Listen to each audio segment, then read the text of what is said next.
নমস্কাৰ প্ৰিয় শিক্ষকসকল আজি আপোনালোকক NIOSৰ অধীনত DLED পাঠ্যক্ৰমৰ পাঠ্যপুথি নং 510 খণ্ড 1 গোট 4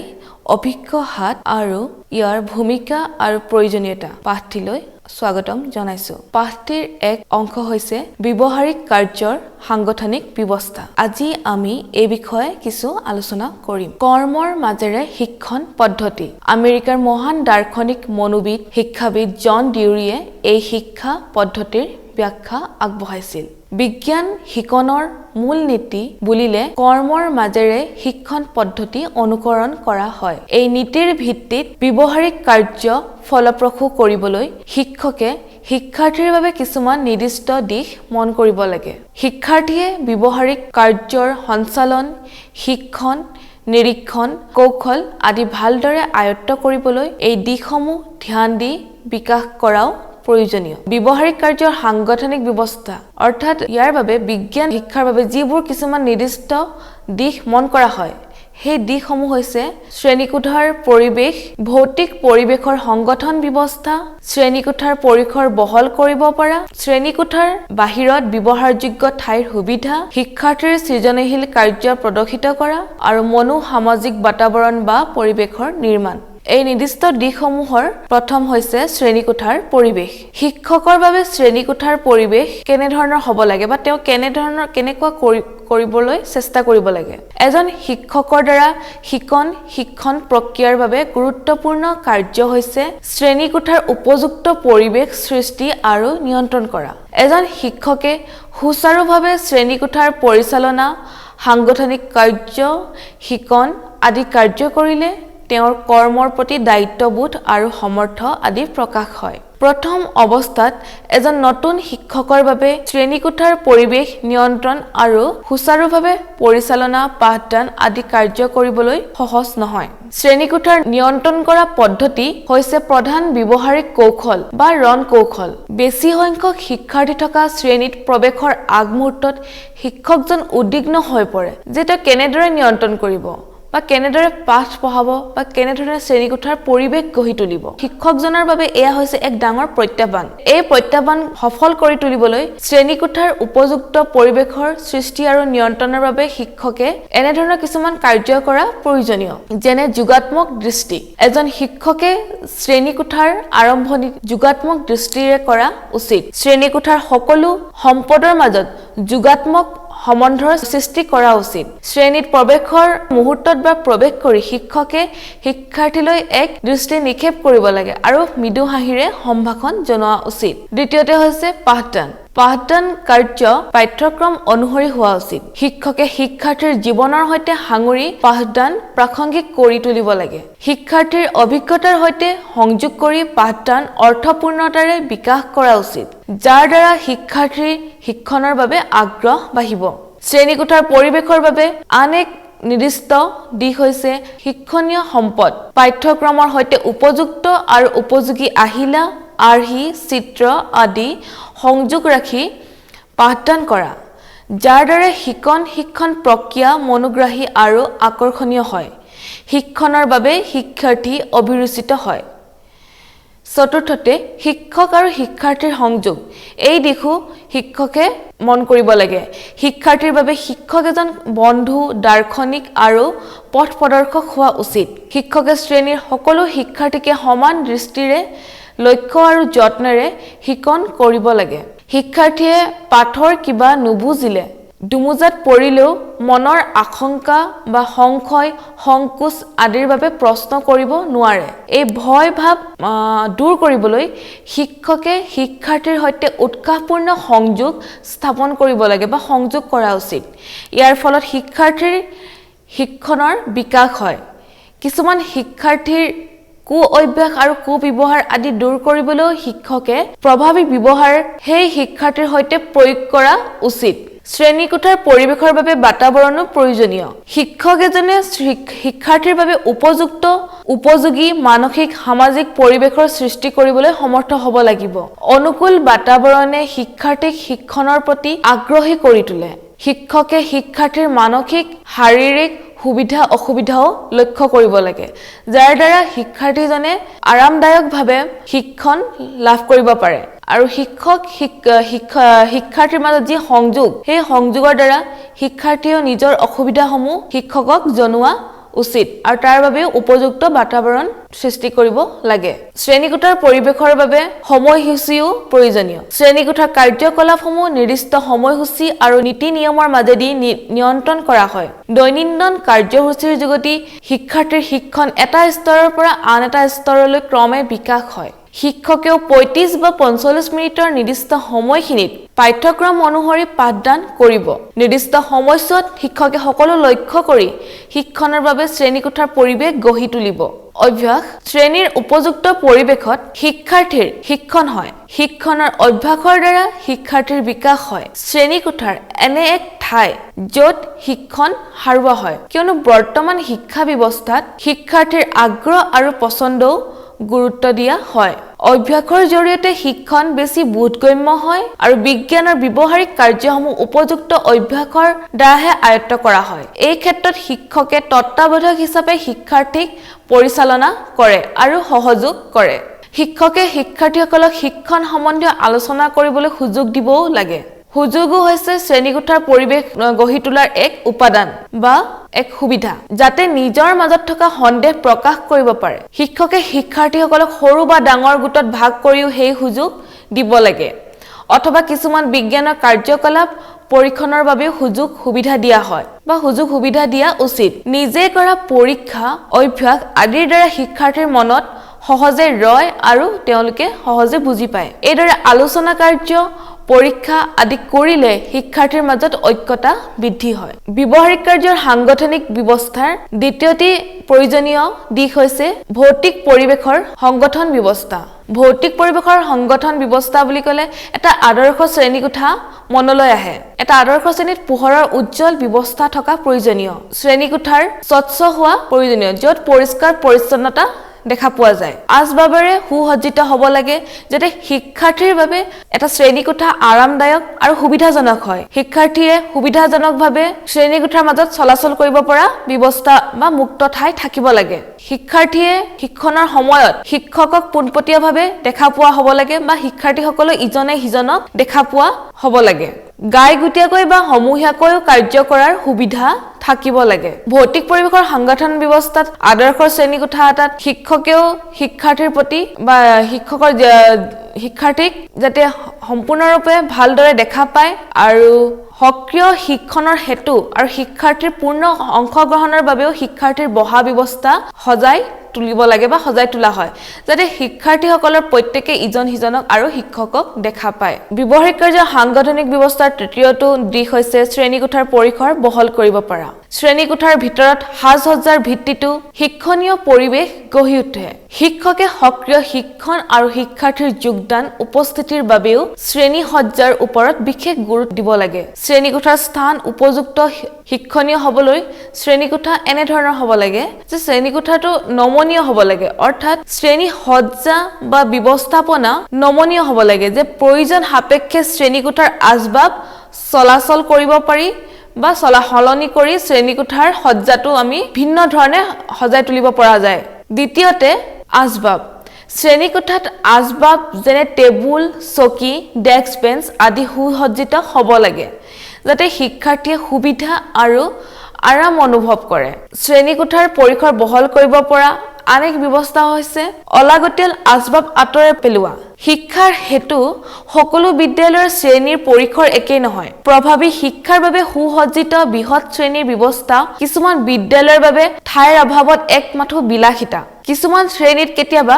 অলাগতিয়াল আচবাব আদিৰে বহু ভিৰভাৰ সৃষ্টি কৰে বা কেতিয়াবা কিছুমান পুৰণা অব্যৱহৃত ডেস্ক বেঞ্চ বা টেবুল চকীও শ্ৰেণীকোঠাৰ শিক্ষাৰ্থী যি ঠাইত বহে তাৰ পিছফালে থোৱা দেখা যায় ফলত শ্ৰেণীৰ ভৌতিক পৰিৱেশ বিনষ্ট হয় যিহেতু আমি এটা আদৰ্শ কোঠাৰ বাবে শ্ৰেণীকোঠাৰ পৰিৱেশ স্বচ্ছ পৰিষ্কাৰ পৰিচ্ছন্ন হোৱাটো প্ৰয়োজনীয় লগতে পোহৰৰ ব্যৱস্থাও হোৱাটো ভালদৰে পোহৰ পৰাও দৰকাৰী হেয়ে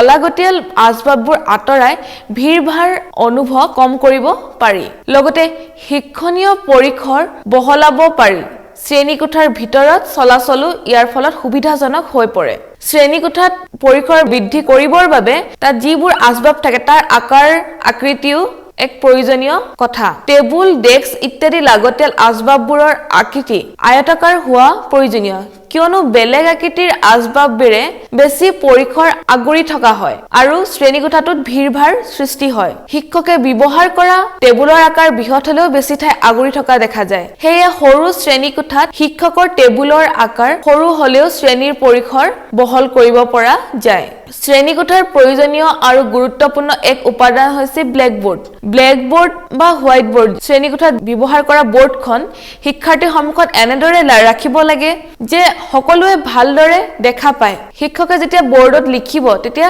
শিক্ষাৰ্থীয়ে ভালদৰে দেখা পাব লাগে ব্লেকবোৰ্ডখন আউজাই ৰখা ষ্টেণ্ডৰ ফলতো বহু ঠাই বন্দী হৈ থাকে সেয়ে সুবিধাজনকভাৱে সকলোৱে দেখাকৈ বেৰত সংলগ্ন কৰিও শ্ৰেণীৰ পৰিসৰ বহল কৰিব পাৰি শ্ৰেণীকোঠাৰ বেৰত সংলগ্ন যতন বনাই প্ৰয়োজনীয় কিতাপ ৰখাৰ ব্যৱস্থাও কৰি সৰু শ্ৰেণীৰ পৰিসৰ বৃদ্ধি কৰা হয় মুঠতে শ্ৰেণীৰ পৰিসৰ বৃদ্ধি কৰিবৰ বাবে শিক্ষকে শ্ৰেণীকোঠাৰ আচবাব সজ্জাটো বিশেষ মন কৰিব লাগে যাতে শিক্ষাৰ্থীৰ বাবে শিক্ষণ বিকাশৰ বাবে শিক্ষা লাভৰ বাবে আৰামদায়ক হৈ উঠে চতুৰ্থতে ব্যৱহাৰিক কাৰ্য সাংগঠনিক ব্যৱস্থাৰ আন এক দিশ হৈছে শ্ৰেণীকোঠাৰ বাহিৰত ব্যৱহাৰযোগ্য ঠাইৰ সুবিধা যেহেতু শিক্ষাৰ্থীসকলে শ্ৰেণীকোঠাৰ ভিতৰত শিক্ষণ লাভ কৰে কিন্তু শ্ৰেণীকোঠাৰ বাহিৰতো শিক্ষাৰ্থীৰ শিক্ষণৰ বাবে উপযোগী কৰি তোলা উচিত যাতে শিক্ষাৰ্থীসকলে প্ৰকৃত শিক্ষণৰ বাবে বা প্ৰকৃত পৰিৱেশত শিক্ষণ লাভৰ সুবিধাও পায় শ্ৰেণীকোঠা হৈছে বিদ্যালয়ৰ এক অংশ শ্ৰেণীকোঠাত শিক্ষক শিক্ষাৰ্থীৰ শিক্ষণ প্ৰক্ৰিয়া হয় আৰু শিক্ষকে শিক্ষাৰ্থীৰ শিক্ষণৰ বিকাশ কৰিবলৈ চেষ্টা কৰে মানসিক সামাজিক বৌদ্ধিক বিকাশৰ বাবে কেৱল শ্ৰেণীৰ ভিতৰতে নহয় বাহিৰতো অৰ্থাৎ বিদ্যালয়ৰ বাতাবৰণতো চেষ্টা কৰা হয় শিক্ষাৰ্থীৰ বাবে বিদ্যালয়ৰ বাতাবৰণ শিক্ষকৰ বা শিক্ষণৰ উপযোগী হ'ব লাগে উপযোগী শিক্ষণৰ দ্বাৰা বা শিক্ষণৰ বাতাবৰণৰ দ্বাৰা ইয়া বুজিব লাগে যে শিক্ষাৰ্থীৰ সহযোগিতা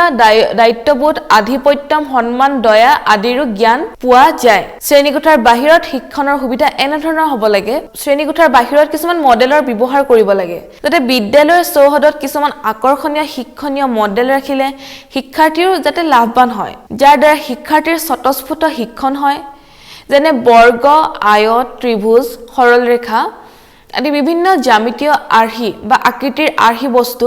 বিদ্যালয়ৰ চৌহদত শিক্ষণৰ উদ্দেশ্যে ব্যৱহাৰ কৰিব দিব লাগে বা ব্যৱহাৰ কৰা হয় শিক্ষাৰ্থী এইবোৰ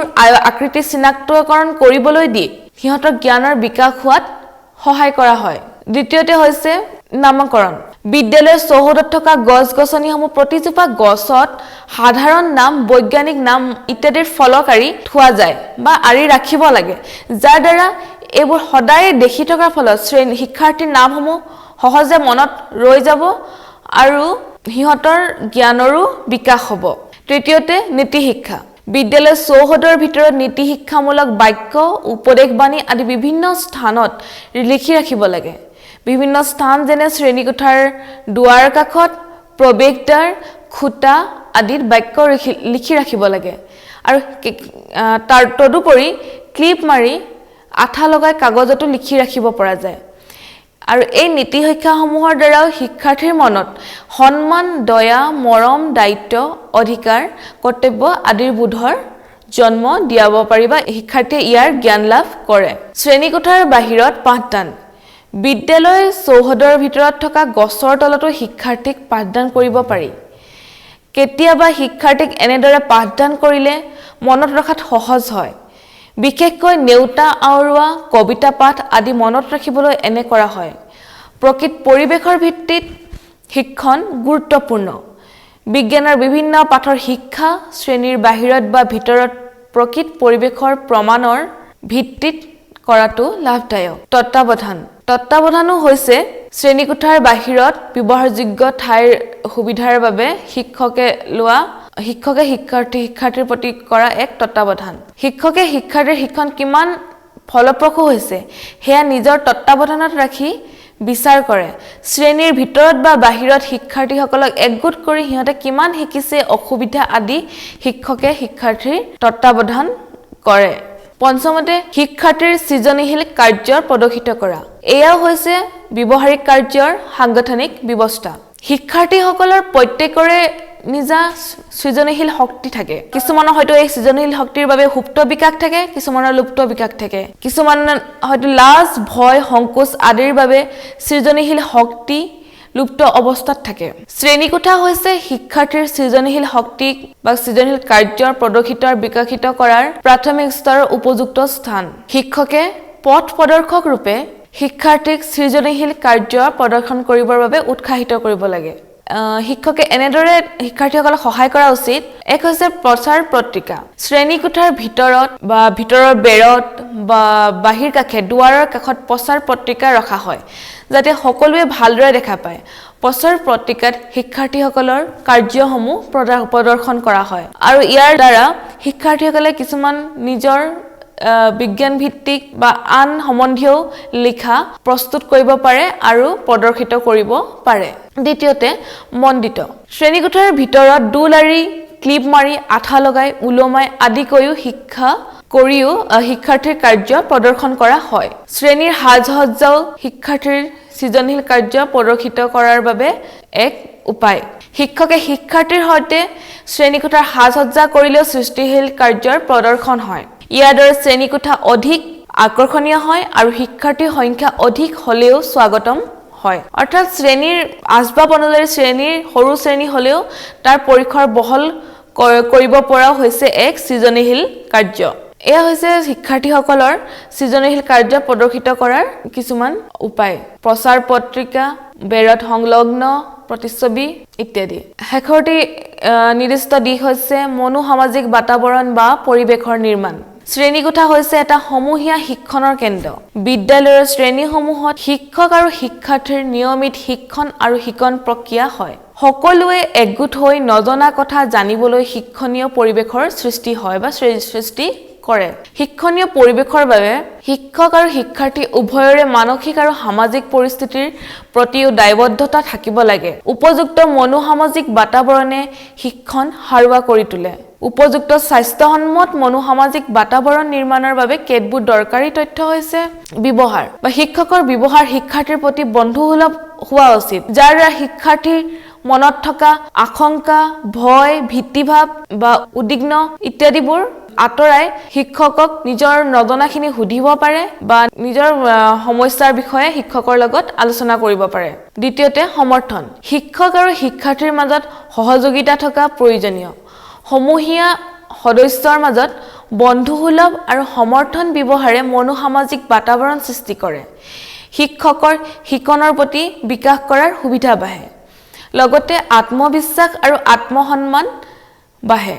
শিক্ষাৰ্থীৰো শিক্ষণ ফলপ্ৰসূ হয় লগতে শিক্ষাৰ্থীৰ একাগ্ৰতা আৰু আত্মবিশ্বাস বাঢ়ে তৃতীয়তে শিক্ষকৰ আদৰ্শ ব্যক্তিৰ ভূমিকা মনোসামাজিক বাতাবৰণ নিৰ্মাণৰ বাবে শিক্ষকে অভিজ্ঞ আৰু গুৰুৰ ভূমিকা পালন কৰে উদাহৰণস্বৰূপে সুস্বাস্থ্যৰ বাবে সুষম আহাৰ খাব লাগে শিক্ষাৰ্থীয়ে সুস্বাস্থ্যৰ প্ৰতি সচেতন হ'বৰ বাবে শিক্ষকে উৎসাহিত কৰে আৰু ইয়াৰ বাবে সুষম আহাৰৰ বিভিন্ন উদাহৰণ দিয়ে বা আৰ্হি প্ৰদৰ্শন কৰে সহপাঠীৰ যোগাত্মক অনুবলে শিক্ষাৰ্থীৰ ওপৰত যোগাত্মক প্ৰভাৱ বিস্তাৰ কৰে শিক্ষণৰ প্ৰতি শিক্ষাৰ্থীসকল উৎসাহিত হৈ পৰে ঋণাত্মক অনুবলে ঋণাত্মক প্ৰভাৱ পেলায় যেনে চৌৰ্য কাৰ্য নকল কৰা নিচা আসক্তি মিছা কথা কোৱা ইত্যাদি গতিকে স্বাস্থ্যকৰ মনোসামাজিক বাতাবৰণৰ বাবে সহপাঠীৰ যোগাত্মক অনুবলো অতি প্ৰয়োজনীয় শূন্য সহিষ্ণুতা নীতি সক্ৰিয় অনুশাসনাত্মক প্ৰণালীয়ে শিক্ষাৰ্থীৰ ব্যৱহাৰৰ সংশোধন আৰু বিকাশ কৰে অনুশাসন কৰোঁতে নিয়মানুৱৰ্তিতা ক্ৰমে প্ৰভাৱী ৰূপে বিকাশ কৰা হয় যাতে প্ৰতিক্ৰিয়াশীল আৰু দণ্ডাত্মক হয় য'ত শূন্য সহিষ্ণুতা নীতিও যোগ হয় সমতা